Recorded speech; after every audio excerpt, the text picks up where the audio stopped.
ரொம்ப வேலை. ஷாமுக்கு ஷாமலாக்கு எல்லா இடத்தையும் சுத்தம் பண்ணணும் இல்லையா? உன்னையும் கேட்டு நமஸ்காரம் சார். வணக்கம். பேத்தியோட விவாதம் விவாதம். பாகப்பிரிவினையா சார்? ஆமா கிடைக்கிற துணியா?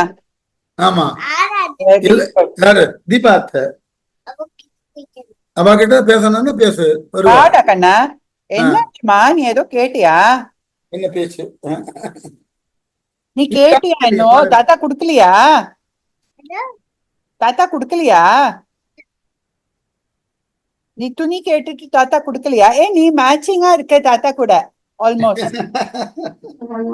நெத்தியில பொட்டெல்லாம் இந்த மாதிரிதான் வச்சு எல்லாமே மேட்சிங்கா இருக்கு இன்னைக்கு. மாத்துவ மாதிரி மூக்கலையும் வச்சிட்டு இருக்கா. ஆமா பார்த்தேனா. மருதாணி. ஓ பியூட்டிஃபுல். காமி, நீங்க கொடுத்ததுதான். அத்தை தான் கொடுத்தா. ரொம்ப அழகா இருக்கு. அத்தா கொடுத்ததுதான் காமி. நன்னா காமி. நன்னா இருக்கு, சூப்பரா இருக்கு. Beautiful beautiful. ஹரே ராம ஹரே கிருஷ்ணா மாதிரி இருக்கு சார் அவளுக்கு. காலையும் நம்ம வைஜெயந்தி மாலா பாலி மாதிரி. ஆஹா ஆஹா, அப்படி நலங்கு வச்ச மாதிரி. ஆமா கண்டிப்பா ரொம்ப அழகா இருக்கேடா கண்ணா. என்ன பண்ணிட்டு இருக்காங்க? மழை பெய்யுதா? ஓ நீயே கெலிடோஸ்கோப். காதுல மயில் தோடு போட்டு இருக்காங்க. ஓ வாவ். மயில். வைஜெயந்தி மாலா மாதிரி இப்ப மருதாணி இருந்தாச்சு, காதுல மயில் தோடு போட்டுண்டாச்சு. இனிமே நாட்டியாரம்பம் மாத்திரம்தான் பாக்கி. ஆமா, நாட்டியாரம்பே ஆரம்பே ஆரம்பிச்சிட வேண்டியதுதான். ஆமா, அடுத்த வருஷம் ஆரம்பிச்சிட வேண்டியதுதான். சரி, நான் கிளாஸுக்கு போறேன். காஸ்ரீ மழை பெய்யறதா? காஸ்ரீ கேக்குறா பாரு, அத்தை என்னமோ கேக்குறா பாரு. மழை பெய்யறதான்னு கேக்குறா. நீ மழையில நனைஞ்சிட்டு போயிட்டு வந்தல்ல, என்ன வாங்கிட்டு வந்த? கொய்யாப்பழம் மழையில போய் நனைஞ்சு வாங்கிட்டு வந்திருக்கா.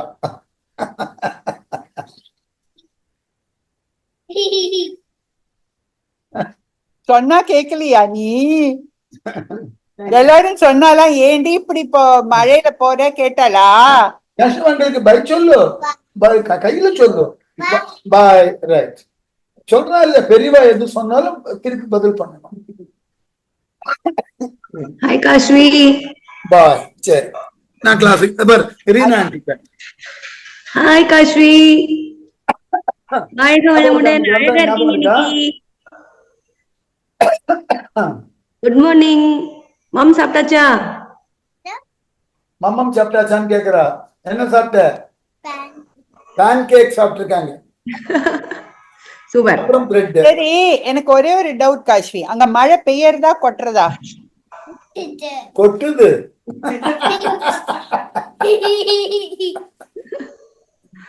கொட்டுற மழையில நீ வழியில போய் கொய்யா வாங்கிட்டு வந்திருக்கியா? நீ கொடை இல்லாம நனைஞ்சிட்டு.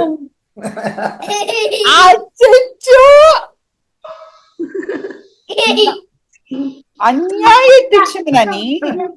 நாங்க மழைன்னா ரொம்ப விருப்பமா நனைவோம். என்ன சார் பண்ணது? மழை பெஞ்சா ஊர்ல என்ன ஆயிடும், அந்த கார் ஷெட்டுக்கு கீழே வந்து பெடஸ்ட்ரியன் பேசேஜ் பெடஸ்ட்ரியன் பேசேஜ் இருக்கும். அதுக்கப்புறம் ஒரு கெனால் மாதிரி விட்டுருப்பா ரெயின் வாட்டர் போறதுக்கு.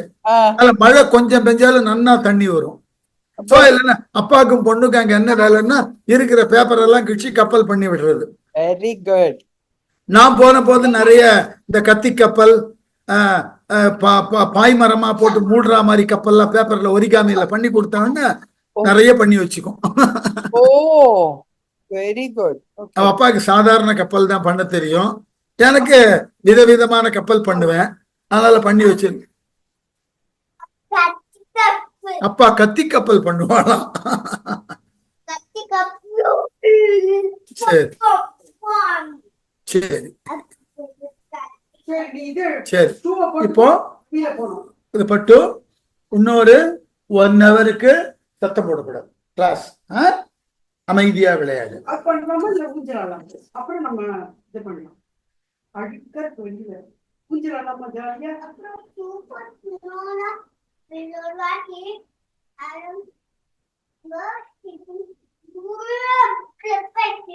ஆமா, இந்த சோப்பு தண்ணியை விட்டு 2 பக்கம்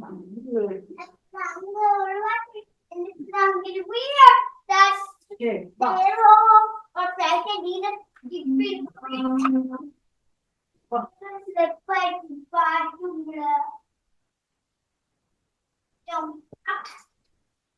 கேட்கறது இல்லையா?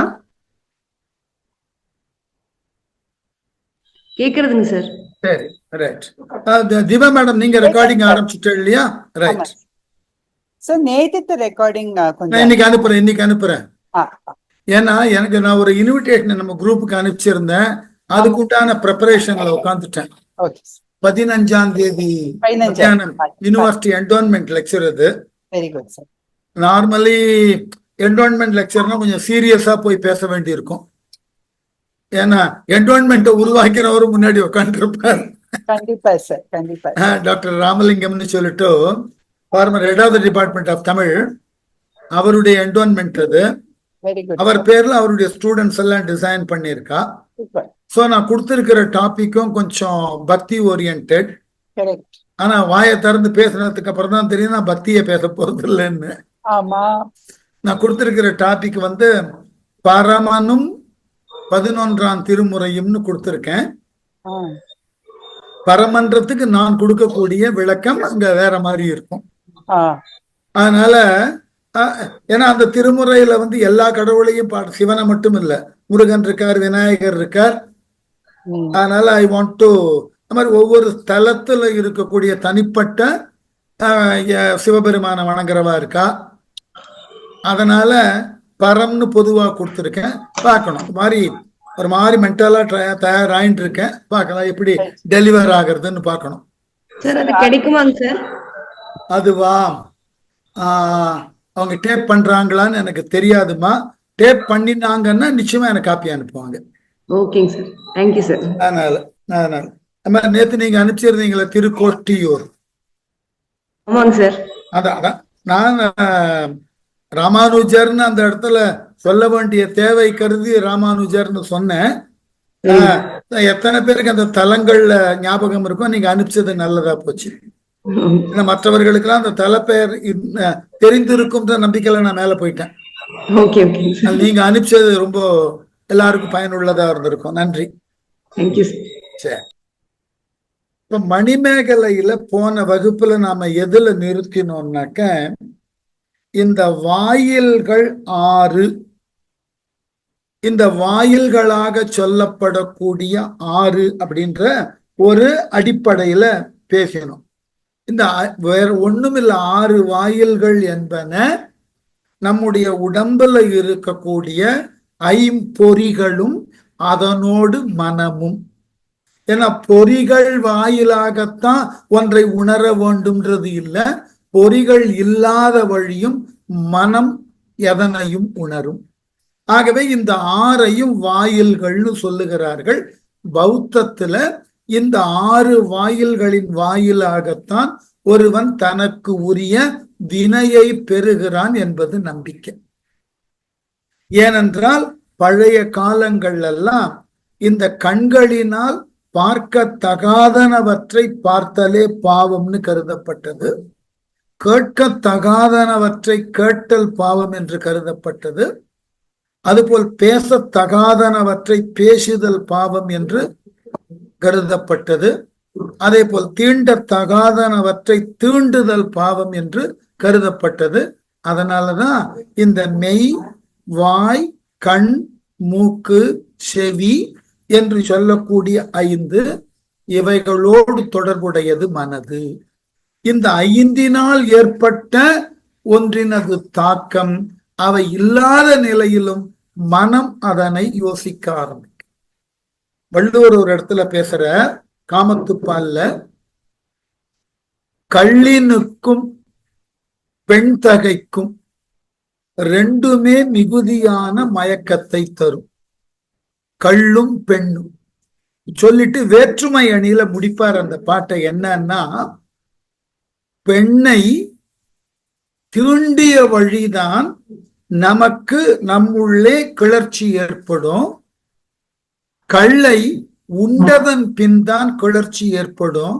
ஆனால் நாளடைவில் கள்ளினை உண்ணுகின்ற பொழுதுதான் கிளர்ச்சி பெறுவோம், ஆனால் பெண்ணை நினைக்கின்ற பொழுதெல்லாம் கிளர்ச்சியை பெறுவோம் என்று மனதிற்கு முக்கியத்துவம் கொடுத்தார். அதனாலதான் வேற ஒரு இடத்துல பொருட்பால்ல சொல்லுவார், உள்ளத்தால் உள்ளழும் தீது பிறன் பொருளை கள்ளத்தால் கல்வே மெனல்.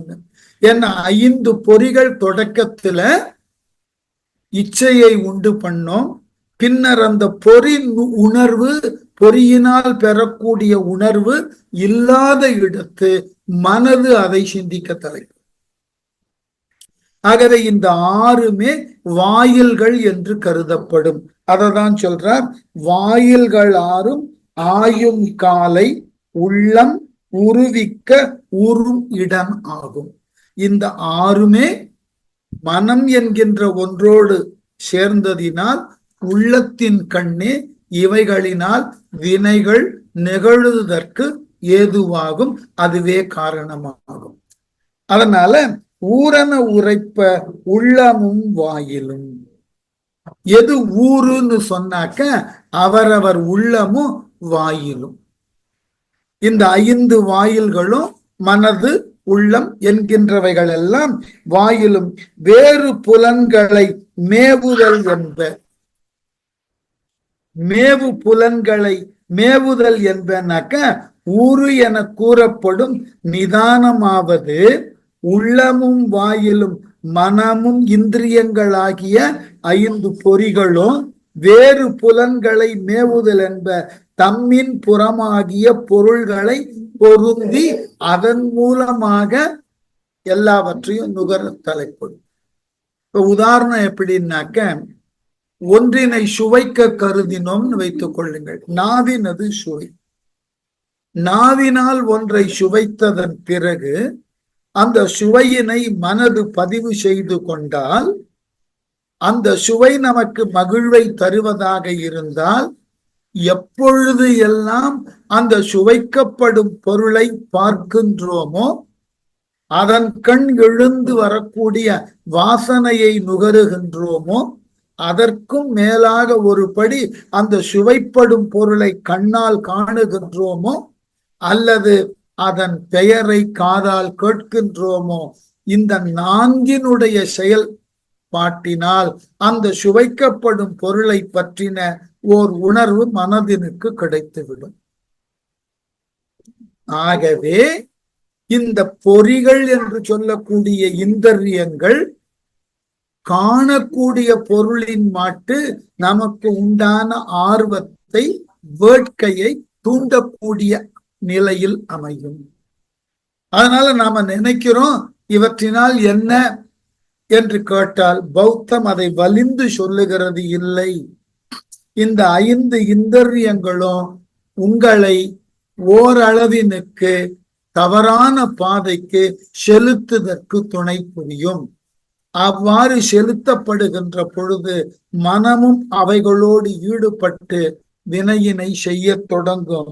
ஆகவேதான் வேறு புலன்களை மேவுதல் என்ப நுகர்வே உணர்வு புலன்களை நுகருதல். அடுத்து ரொம்ப அழகான விளக்கம். நுகர்வு, நுகர்ச்சி என்றால் வேற ஒன்றும் இல்லை, ஒன்றை அனுபவித்தல். இந்திரியங்களினால் ஒன்றை அனுபவித்தலுக்கு பேரு நுகர்ச்சின்னு பேரு.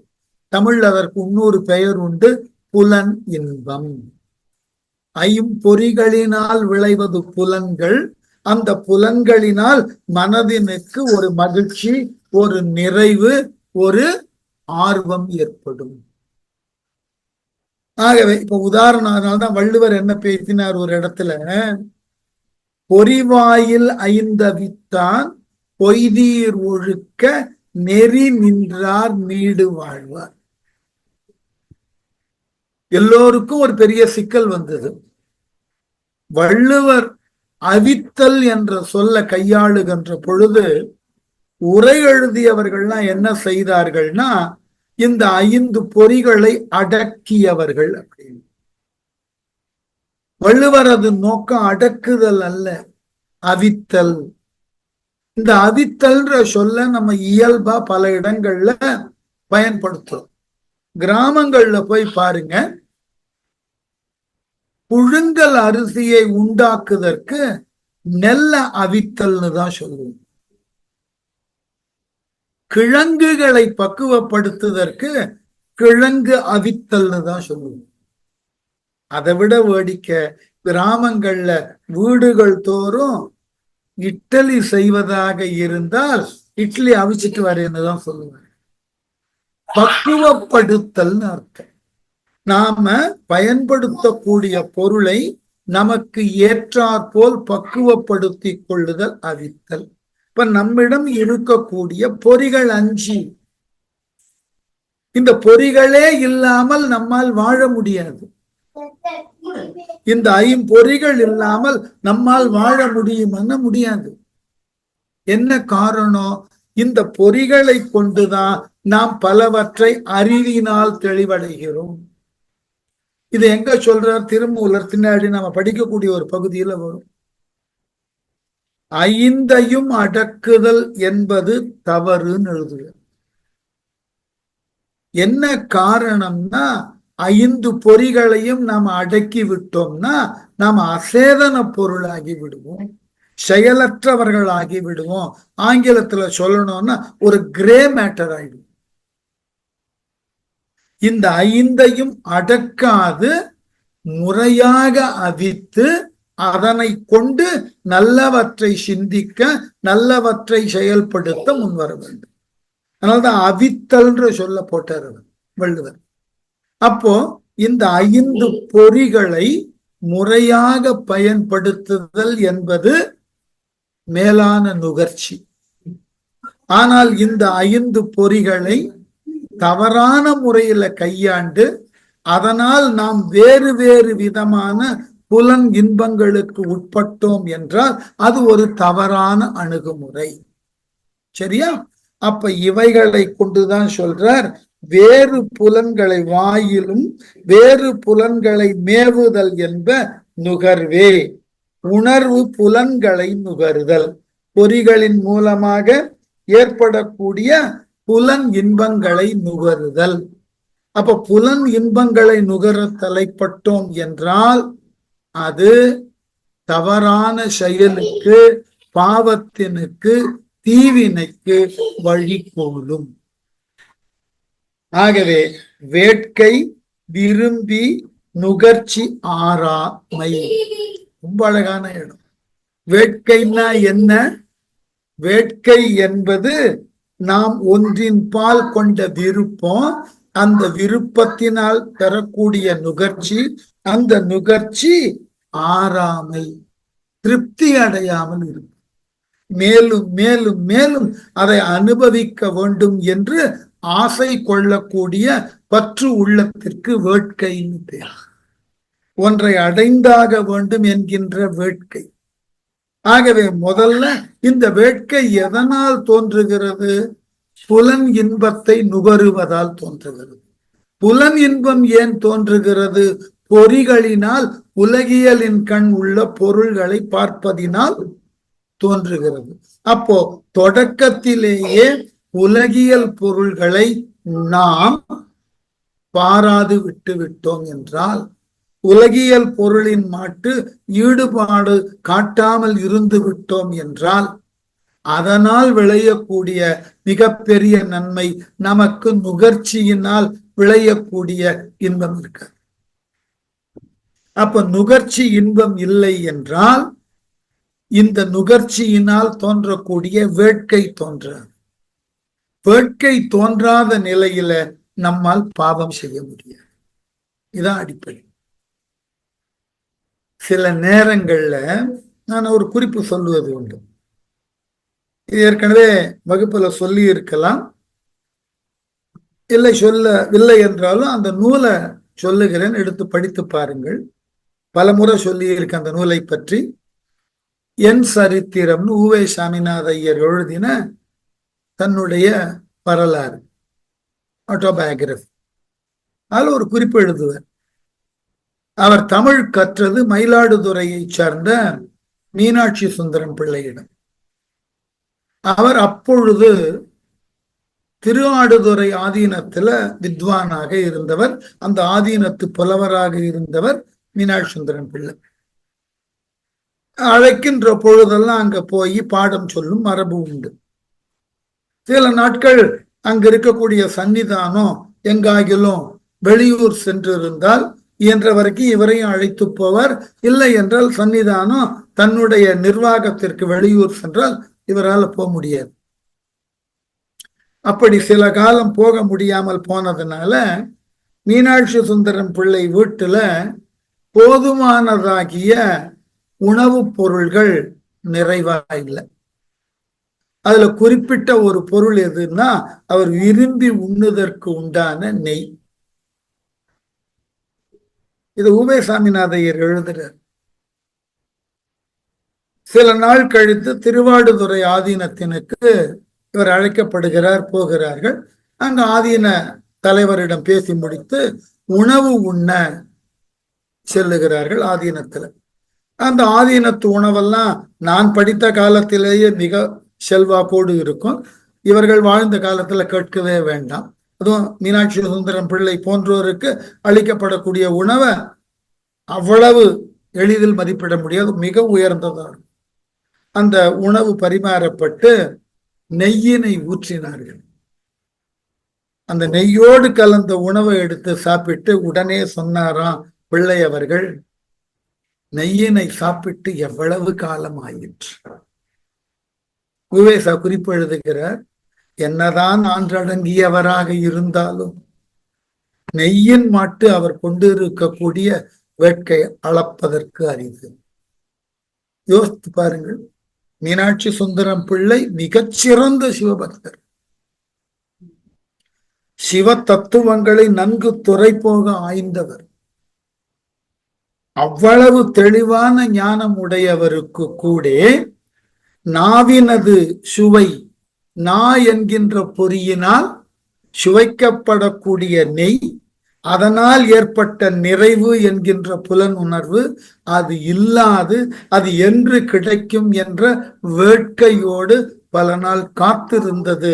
அந்த நெய்யினை உண்ட பொழுது சொல்லாலும் செயலாலும் தெரிந்து கொள்ள முடிகிறது.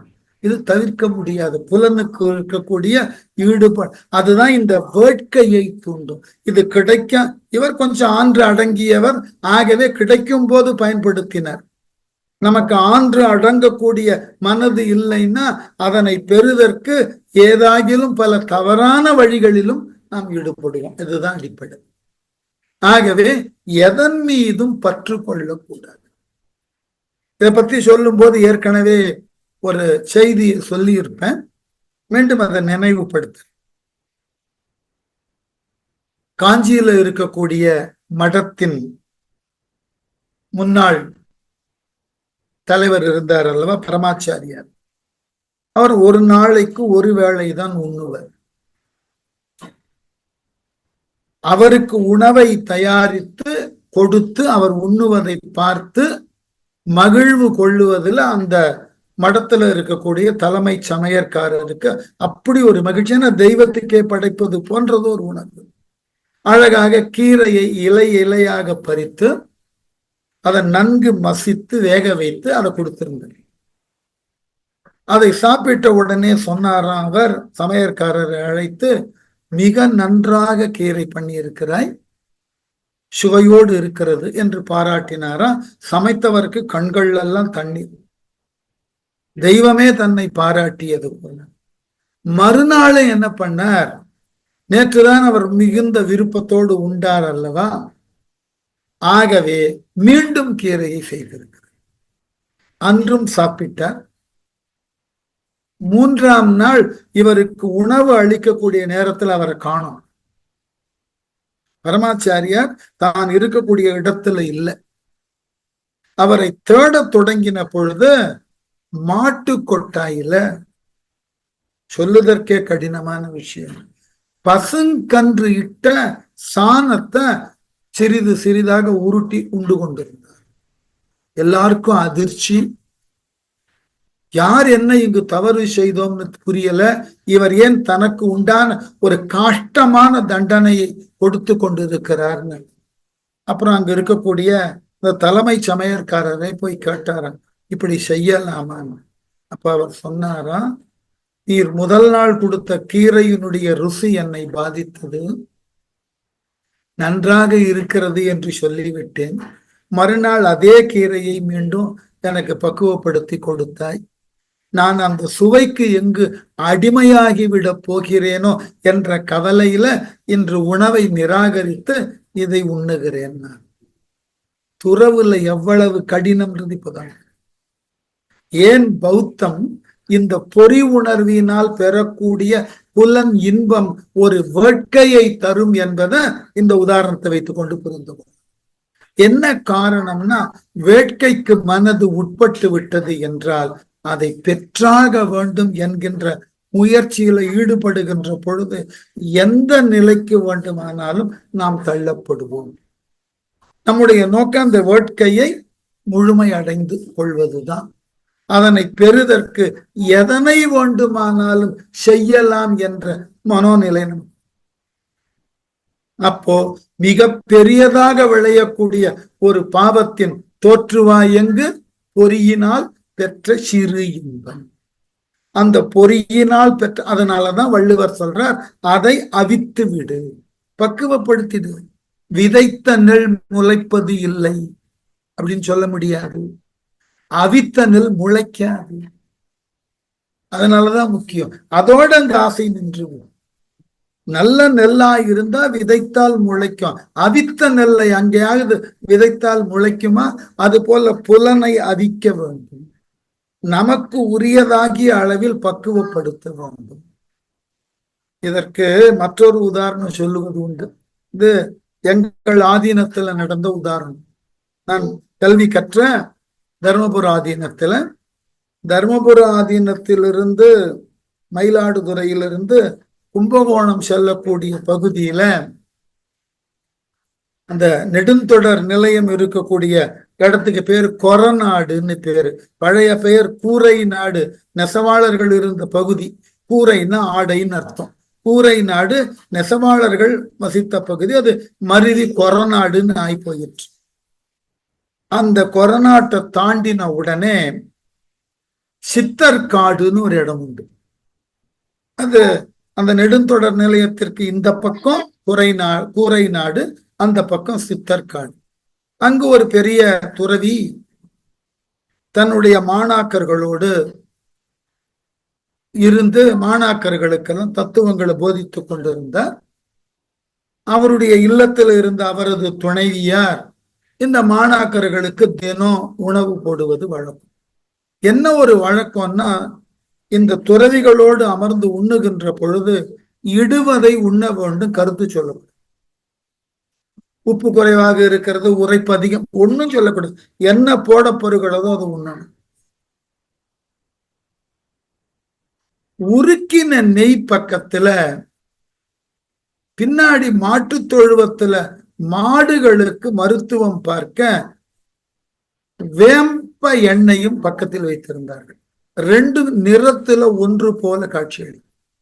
உருக்கின நெய்யும் வேப்ப எண்ணெயும் அந்த மெரூன் கலர்ல ரெண்டும் ஒன்று போல காட்சியளி. இந்த சீடர்களுக்கு பரிமாறுகின்ற பொழுது இந்த பெண்மணி என்ன செய்தார்? நெய்யுக்கு பதிலாக வேப்பெண்ணெய் கொண்டு வந்து ஊத்திட்டான்.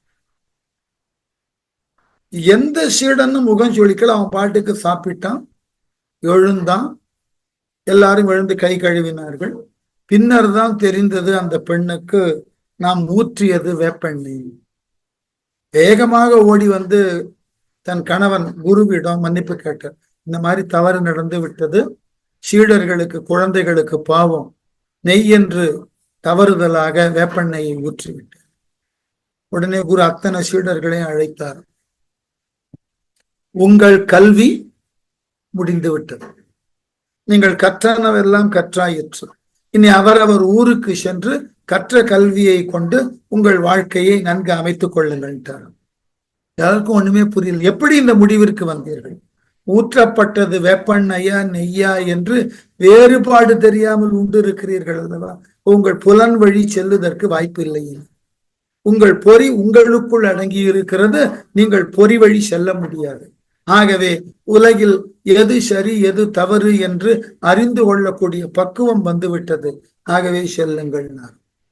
இது நடந்த நிகழ்வாக எங்கள் ஆதீனத்துல தொடர்ந்து சொல்லுவார்கள். எப்படி அடக்கமாக இருக்க வேண்டும் என்பதற்கு ஒவ்வொரு ஆண்டும் வரக்கூடிய ஃப்ரெஷ்மன் அட்ரஸ்ல இது தொடர்ந்து சொல்லப்படக்கூடிய ஒரு உண்மை வரலாற்று சம்பவம். இந்த பொறிகள் தான் நம்முடைய எல்லா இச்சைகளுக்கும் அடிப்படை. எல்லா இச்சைகளுக்கும். சில நேரங்கள்ல யோசித்து பாருங்கள், நாம் தேவை கருதி வாழுவதை காட்டிலும் ஆசை கருதிதான் நம் வாழ்நாளில் பெரும்பாலான நாட்களை கழி. தேவை கருதி என்றாகிலும் வாழ்ந்தது உண்டா? தேவை கருதி வாழ்ந்து பாருங்கள், எந்த நாட்டிலும் வறுமை இருக்காது, எந்த நாட்டிலும் போதாமை என்ற ஒன்று இருக்காது, எந்த நாட்டிலும் செல்வந்தர்கள் என்றோ ஏழைகள் என்றோ வேறுபாடு இருக்காது. ஒரு சாரார் ஆசையின் காரணமாக அதிகமான பொருளை வாங்கி குவிப்பதால் தேவையின் காரணமாக வாழக்கூடியவர்களுக்கு அந்த பொருள் கிடைக்காமலேயே போய்விடுகிறது. ரொம்ப இயல்பான இது ஒரு பொருளாதார தத்துவம். ஏன் தத்துவங்களை கற்க வேண்டும்னா இது ஒரு நாட்டின் பொருளாதாரத்திற்கு உதவுவது. இன்றைக்கு நாட்டில் இருக்கக்கூடியவர்கள் எல்லாம் தேவை கருதி வாழுவதாக ஒவ்வொருவரும் முடிவெடுத்து வாழட்டும். எந்த கடைகள்லையும் கூட்டம் இருக்காது, எந்த கடைகளிலும் கூட்டம் இருக்காது. தங்கள் தேவைக்காக மட்டும் போய் வாங்கினால் போதும். வீட்டுல எதனையும் நாம கொள்முதல் செய்து வைத்திருக்க வேண்டும், பஃபர் ஸ்டாக் வச்சிருக்க வேண்டும். ஆடையாகட்டும், அணிகலன் ஆகட்டும், உண்ணும் உணவு ஆகட்டும், தேவைகள் ஆகட்டும், எல்லாவற்றையும் நாம் மிக அழகாக தேவை கருதி நுகர தலைப்பட்டோம் என்றால் நாட்டுல எல்லோருக்கும் எல்லாம் கிடைக்கும். அதான நோக்கமா வைத்திருந்தோம். எல்லோரும் எல்லாமும் பெற வேண்டும், இங்கு இல்லாத நிலை வேண்டும். இந்த எல்லோரும் எல்லாவற்றையும் பெற வேண்டும்னா நாம நம்முடைய ஆசையை குறைத்தால் போதும். நம்ம தேவைக்கு மட்டும் வாழ வேண்டும். கொஞ்சம் நினைச்சு பாருங்களேன். நான் ஒரு வேடிக்கையான விளக்கம் சொல்றேன். இப்ப நம்முடைய தேவை ஆண்டினுக்கு ஒரு 4 ஆடைகள் இருந்தால் போதும் வைத்துக் கொள்ளும்.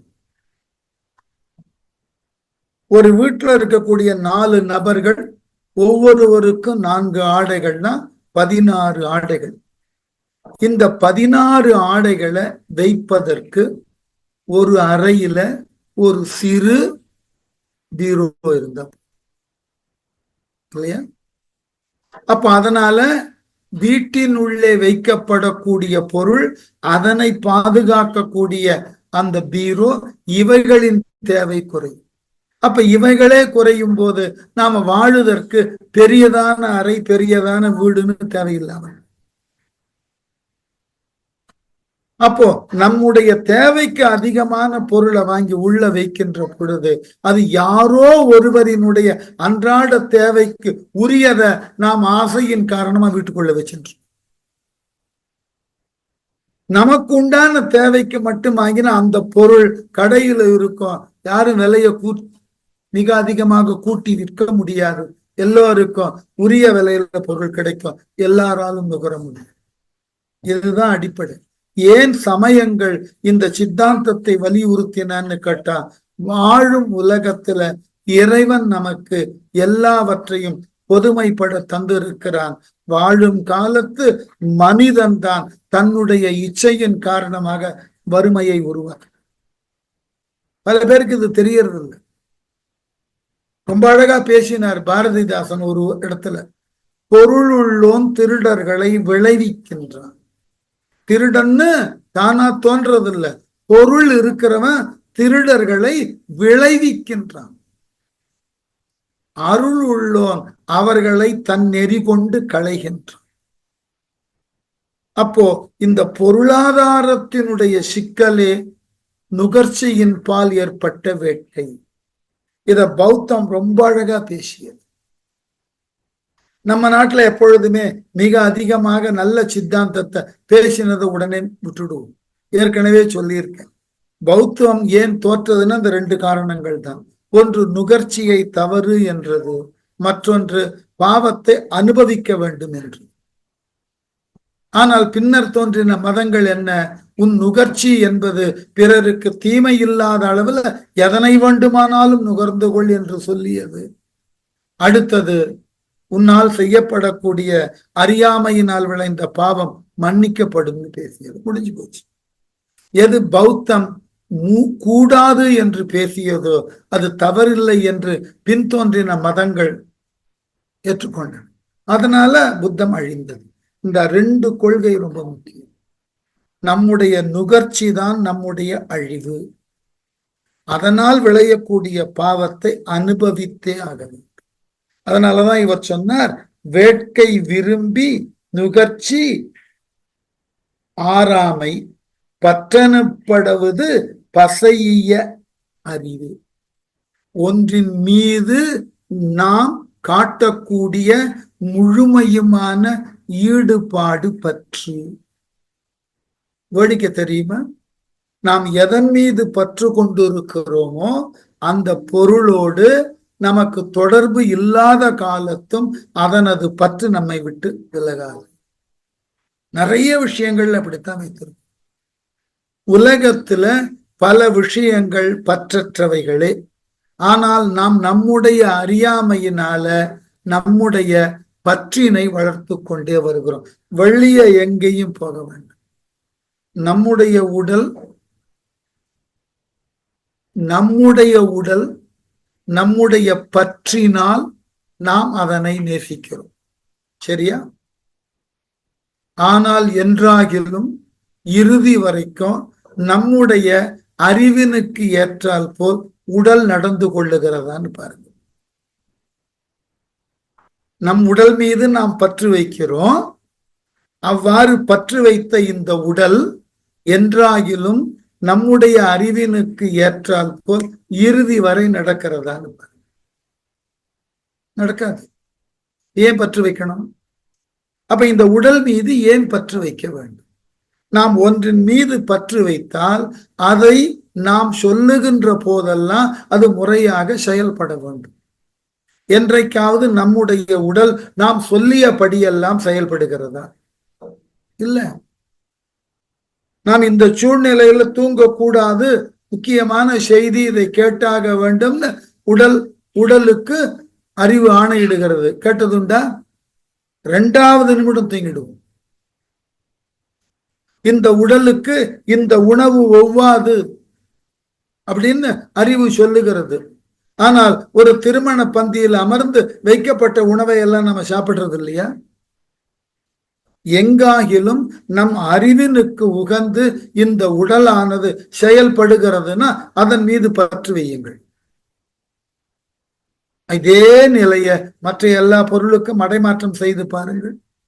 நமக்கு ஏற்படுத்தி கொண்ட உறவுகள், நாம் பெற்றோர் நினைத்தது போல் நாம் நடந்தோமா? யோசிச்சு பாருங்க. பெற்றோர்கள் நம் மீது பற்று வைக்கலையா? அவர்கள் எண்ணியது போல் நாம் நடந்தது உண்டா? உண்ணக்கூடிய உணவுல, உடுத்தக்கூடிய உடையில, மேற்கொள்ளக்கூடிய பணியில, நடைமுறையில் உண்டான பழக்கத்துல எதற்காவது உடன்பட்டோமா? அப்ப நம்முடைய குழந்தைகளும் நமக்கு ஏற்றாற்போல், நாம் வைத்த பற்றினுக்கு ஏற்றாற்போல் செயல்படுகின்றனவா? இல்ல. அப்போ அந்த உறவுகள் எல்லாம் பற்றற்றன, போலியானது. இதுவேனா நமக்கு இருக்கக்கூடிய அயலார், அண்டை வீட்டார், ஒவ்வொன்றின் மீதும் இந்த அளவுகோலை வைத்து அளந்து பாருங்கள். நாம் பற்று வைப்பது எவ்வளவு பெரிய தவறு. பற்று அற்றேம் என்கின்ற வாழ்க்கைதான் வாழ்க்கையினுடைய அடிப்படை. அதனால்தான் அற்றது பற்று எனில் உற்றது வீடு. ஆழ்வார் வள்ளுவரே சொல்றார், பற்றுக பற்றற்றான் பற்றினை பற்றுக. எதற்கு? பற்று விடற்கு. இந்த உலகத்துல இருக்கக்கூடிய எல்லாம் போலி, அவைகளின் மீது கொண்டான பற்று அதைவிட பெரிய போலி.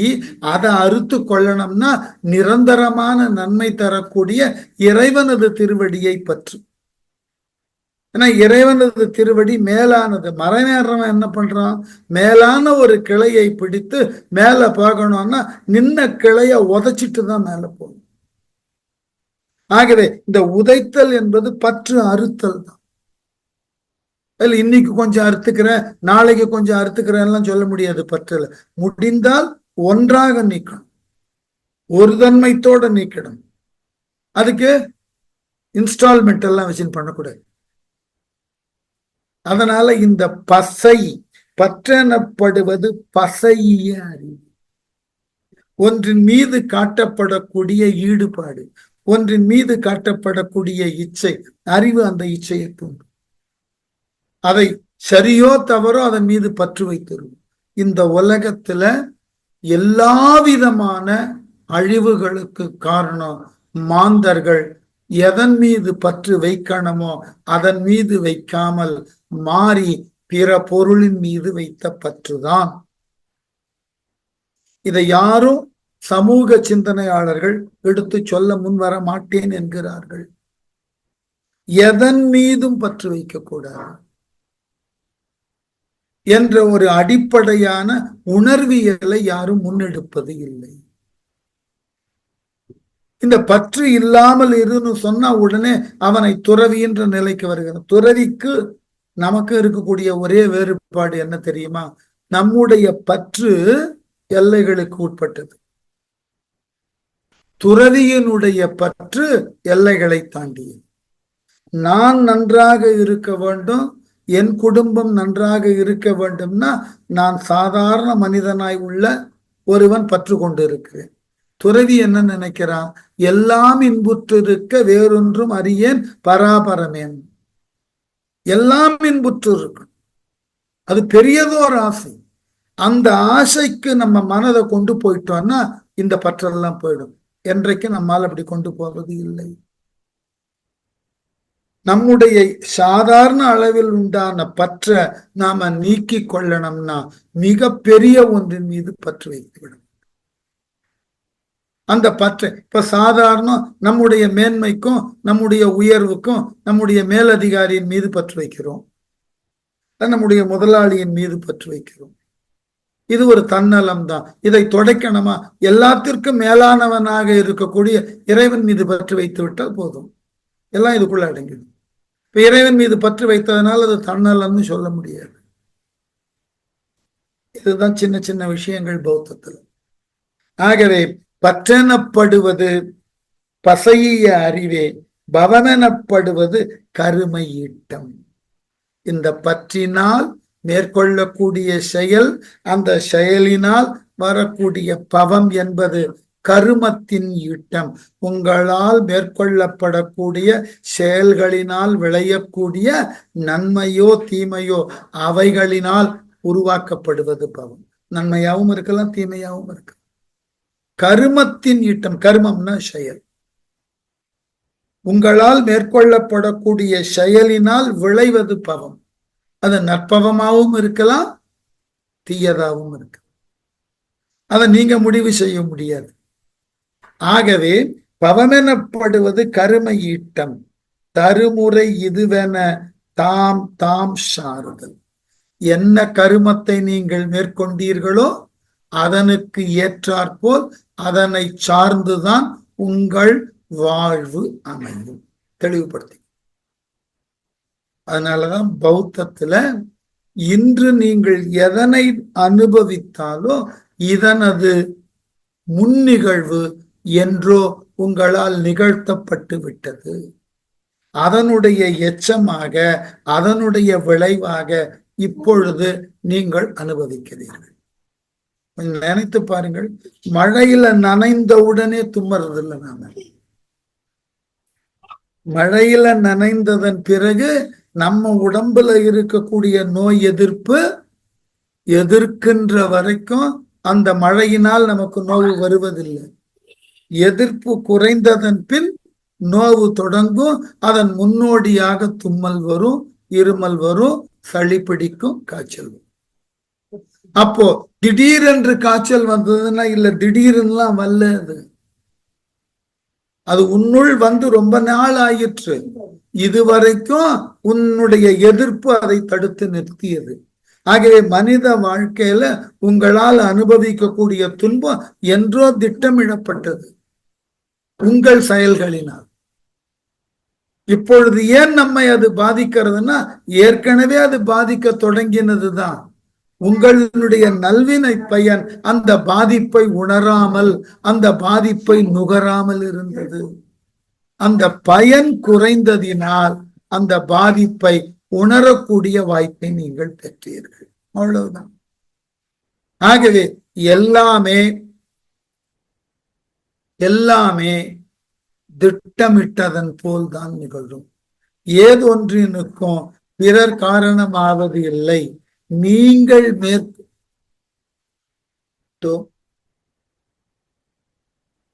பிறர் யார் ஒருவரும் உங்களுக்கு உரியன தீமைகளை தருவது இல்லை.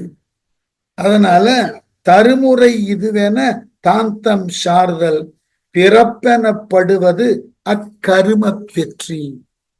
நீங்கள் பெறக்கூடிய பிறவி இருக்கிறது அல்லவா, அந்த பிறவி என்பது உங்களால் மேற்கொள்ளப்பட்ட கருமம், செயல், அதனுடைய விளைவாய் விளைந்த நன்மை, தீமை, இவைகளை சார்ந்துதான் உங்கள் பிறப்பு அமையும். இதை இன்னைக்கு சொல்றதுக்கு ரொம்ப பெரிய சிக்கல். இன்றைக்கு இதை சொல்ல போனா அன்பார்லிமெண்ட்ரியா கருதுகிறார். அண்மையில நடந்தது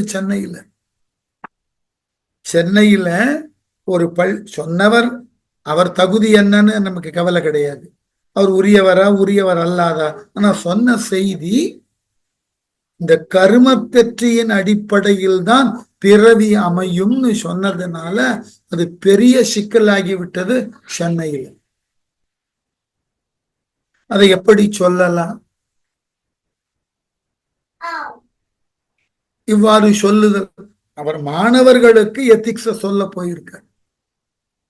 அவ்வாறு சொல்ல போவதற்கு முதன்மை கல்வி அதிகாரியும் மாவட்ட கல்வி அதிகாரியும் பள்ளியினுடைய தலைமை ஆசிரியரும் சேர்ந்துதான் அவரை அழைத்திருக்கிறார். அவர் பெருமளவிலே சொன்னது, அவரவர் செய்யக்கூடிய செயலினால் ஏற்படக்கூடிய வினை, அந்த வினையினால் விளையும் கருமம், அந்த கருமத்திற்கு உரியதாகிய பலன், அதற்கு ஏற்றாற்போல் பிறவி அமையும். இது பௌத்த தத்துவம். இது மிகப்பெரிய சிக்கலை உண்டு பண்ணி விட்டது அந்த பள்ளியில. ஏன்னா அந்த பள்ளியில மற்றொரு ஆசிரியர், அவர் பிறவியிலேயே பார்வையற்றவர். உடனே அவர் சொன்னார், அப்ப எனக்கு இந்த பிறவியில பார்வையற்ற நிலையில் இருப்பது என்பது நான் போன பிறவியில செய்த கர்மத்தின் பலனா? இப்படியெல்லாம் நீங்க ஒருவரது உடலினது குறைபாடுகளை ஏளனம் செய்து பேசுவது போல இருக்கக்கூடாது. இதுதான் சிக்கல். அவரவர் பிறவி தோறும் செய்தற்கு உண்டான செயலின் விளைவான பாவ புண்ணியத்தை அடுத்த பிறவியில இதுதான் காரணம் என்று நேரடியாக தெரிந்து கொள்ள ஆசைப்பட்டு விட்டு அதனுக்கு ஏற்றாற்போல் அந்த ஆசைக்கு உண்டான விளக்கம் கிடைத்ததுன்னா யார் ஒருவரும் மீண்டும் இந்த உலகிலே பிறப்பதற்கு முன்வர மாட்டார். உண்மை. யோசித்து பாருங்கள். இப்ப நாம இன்றைக்கு வேற எந்த குழப்பமும் வேண்டும். நான் எளிமையான ஒரு கருத்தை சொல்றேன். இப்ப எல்லோருக்கும் இப்பொழுது இந்த வகுப்புல இருக்கக்கூடியவர்கள், கற்றுக்கொண்டு இருக்கக்கூடியவர்களுக்கு குறைந்தது 40-50 ஆண்டுகள் வயது இருக்கும், குறைந்ததுன்ற அளவு. இந்த 50 ஆண்டு கால வாழ்க்கையில நாம பெற்றிருக்கக்கூடிய கல்வி, நாம் பெற்றிருக்கக்கூடிய உறவுகள், நமக்கு அமைந்துள்ள குடும்பம், நம்முடைய வாழ்க்கை முறை, நம்முடைய வாழ்விலே நாம பெற்றிருக்கக்கூடிய உயர்வோ தாழ்வோ, இவை எல்லாம் தெளிவாக சிந்தித்து சொல்லுவீர்கள் என்றால், இதான் என் கேள்வி, இவைகள் எல்லாம் நம் தகுதிக்கு கிடைத்துள்ள ஒன்றா? யோசித்து பாருங்க. நாம் இப்பொழுது பெற்றிருக்கக்கூடிய வாழ்க்கை, இந்த வாழ்க்கையினால் நம்மால் நுகரப்படக்கூடிய வாழ்வியல் இன்பங்கள், இவைகள் எல்லாம் நமக்கு தெரியும். நம்ம அறிவுன்னா என்னன்னு தெரியும், நம்ம முயற்சி என்ன, அடுத்தவன் சொல்லவே வேண்டாம்.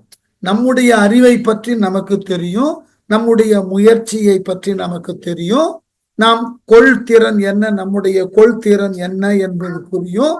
இவைகளுக்கு அப்பாற்பட்டு நம்முடைய வாழ்க்கை முறை ஒரு மகிழ்ச்சி நிரம்பியதாக, வசதி நிரம்பியதாக இருக்கிறது என்று சொன்னால் இதற்கு நாம் மட்டுமே காரணமா யோசிப்பாரு.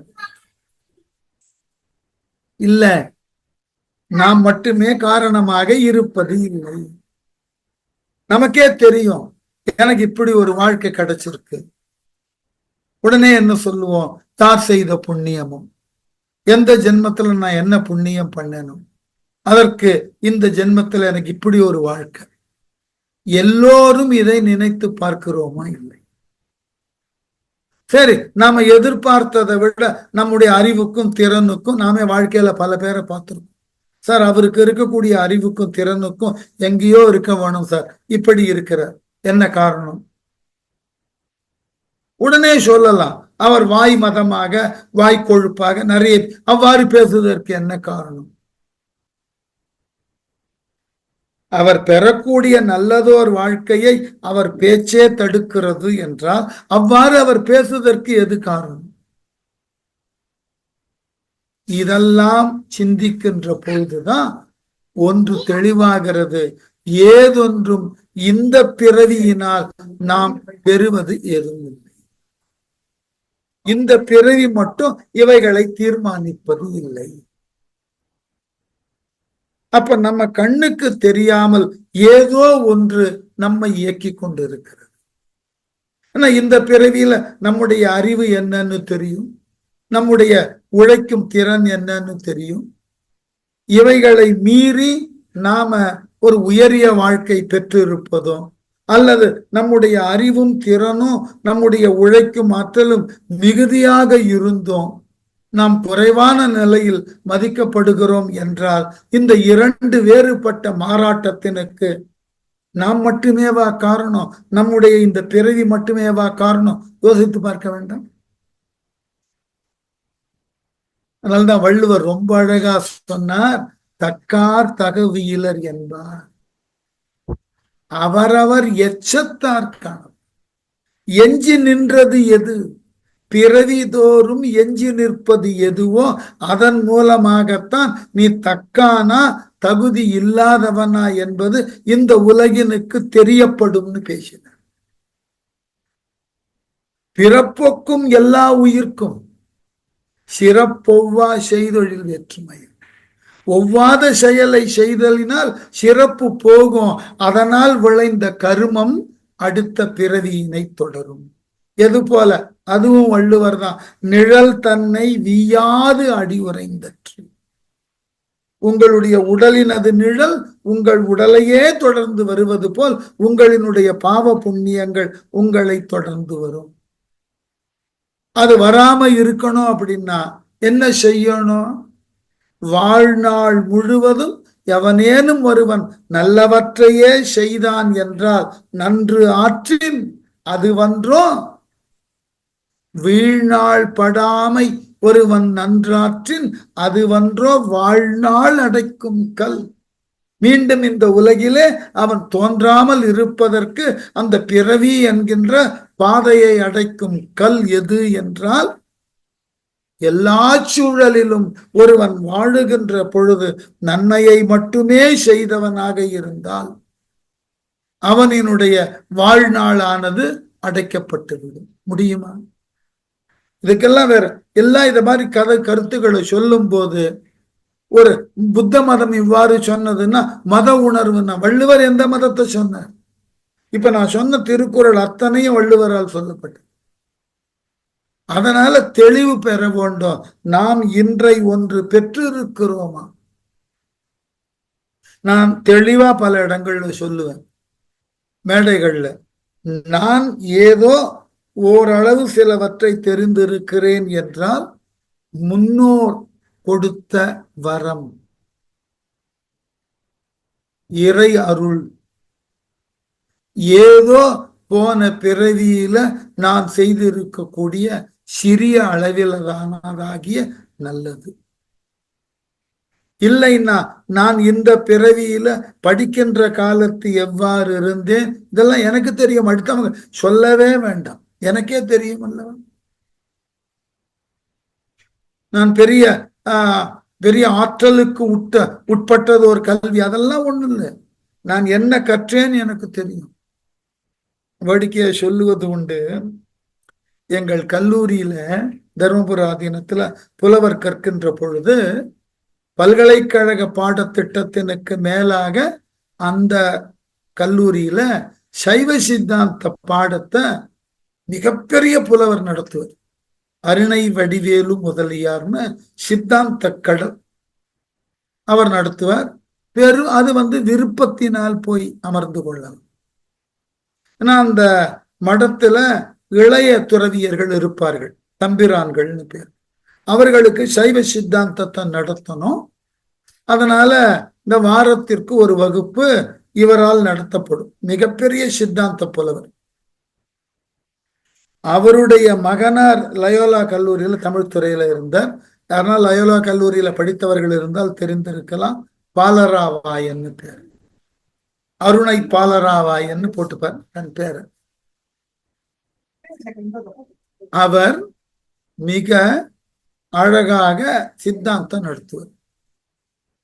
நான் அந்த வகுப்புக்கு தொடக்க காலத்துல போக மாட்டேன். முதல் ஆண்டு படிக்கும்போது நமக்கு தான் பல்கலைக்கழக பாடத்திட்டத்தோட தொடர்பு இல்லாததாயிற்று.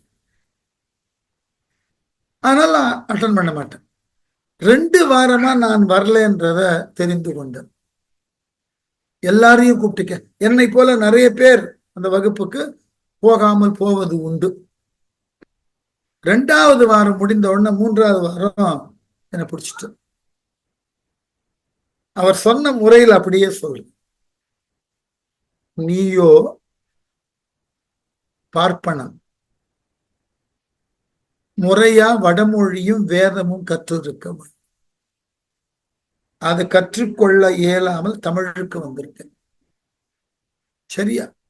இந்த தமிழோடு தொடர்புடைய பக்தி இலக்கியங்களை பாடமா படிக்கிறேன்.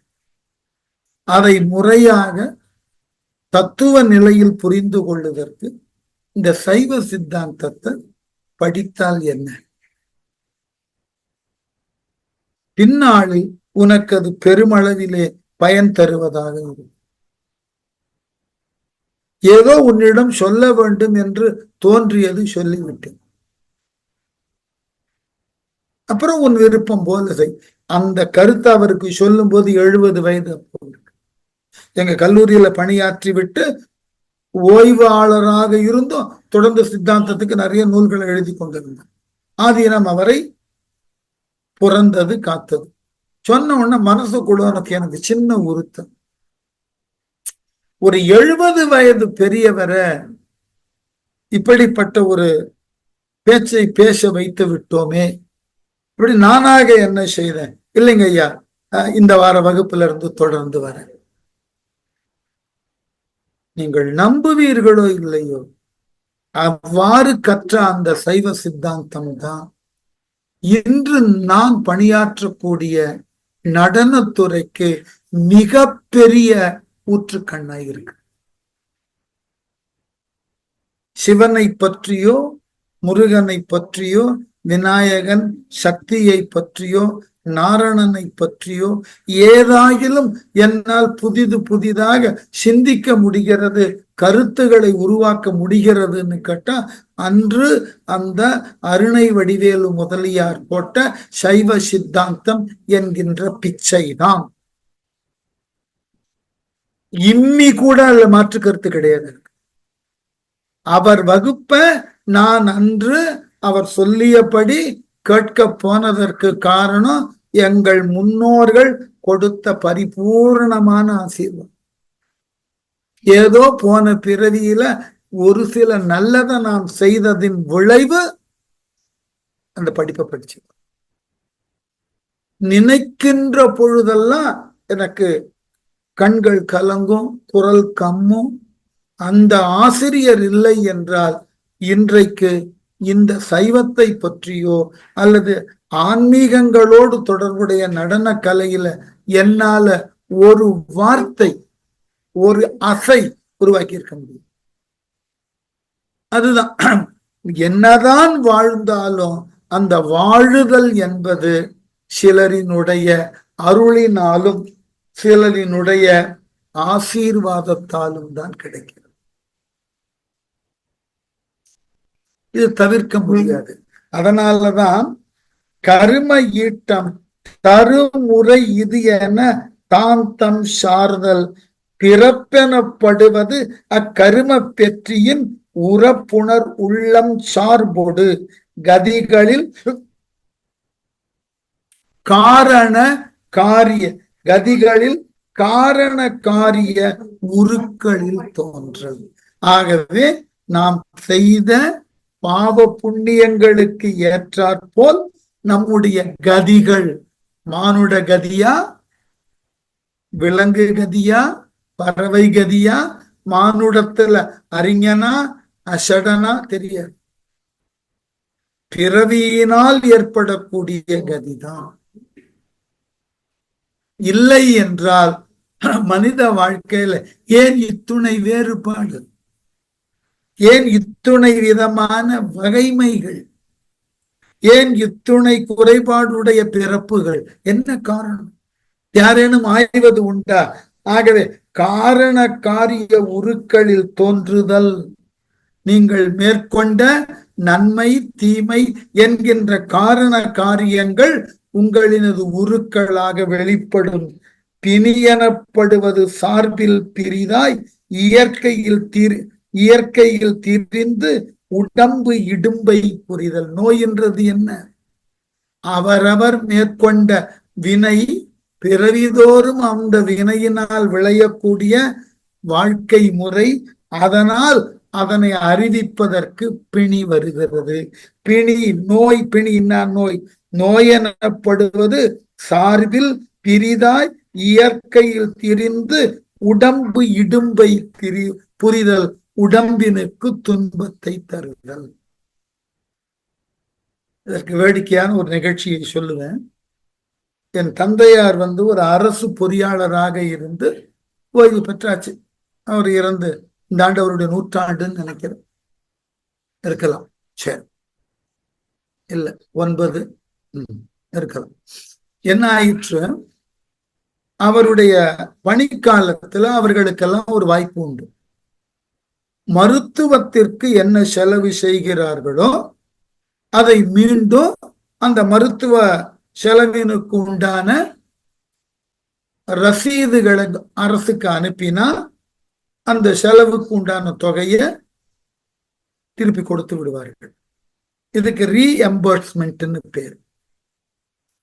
இப்பெல்லாம் என்னாச்சு, நிறைய பேர் தப்பான வழியில எல்லாம் செலவு செய்கிறார்கள்னு அரசே மெடிக்கல் அலவன்ஸ்ன்னு கொடுத்துறது. இவ்வளவுதான், இதுக்குள்ள ஒரு நோய் வந்தா பாத்துக்க, அவ்வளவுதான், மாத ஊதியத்தோடு மருத்துவ உதவி இவ்வளவுதான் ஒரு பணத்தொகையை கொடுத்துடுறது எல்லா அரசு அலுவலகத்திலையும். அதுக்கு மேல நீங்க உங்கள் ஊதியத்தோடு வரும், அதுக்கு மேல எதுவும் கிளைம் பண்ண முடியாது. பண்ணணும்னா இன்சூர் பண்ணி கொண்டுட்டு. பழைய காலத்துல ரீஎம்பர்ஸ்மெண்ட் உண்டு. என் தந்தையார் எந்த மருத்துவத்தினுக்கும் ரீஎம்பர்ஸ்மெண்ட் பண்ண மாட்டார். நான் ஒரு முறை அவர்கிட்ட கேட்டேன், இப்படி ஒரு வாய்ப்பு இருக்க, அதை நீங்க ஏன் பயன்படுத்திக்க கூடாதுன்னு. என் தந்தையார் சொன்ன பதில் என்னை பெரிய அளவில் பாதித்தது, சிந்திக்க வைத்தது. இந்த அனுபவம் தான் கற்றுக் கொடுக்கிறது எல்லாவற்றையும். அவர் அனுபவம் எப்படின்னு பாருங்க. வேடிக்கையா நீ சொல்லுவது சரிதான், செய்யலாம் என்று சொல்லிட்டு நிதானமா சொன்னார். எந்த ஜென்மால என்ன பாவம் பண்ணமோ அதற்கு இப்பொழுது நோயினை பெற்று அனுபவித்துக் கொண்டிருக்கிறோம். உடலால வேதனையும் பொருளால செலவும் செய்யும். அது இந்த கர்மத்தினை கழிப்பதற்கு உண்டான வழியா வச்சிருவோமே.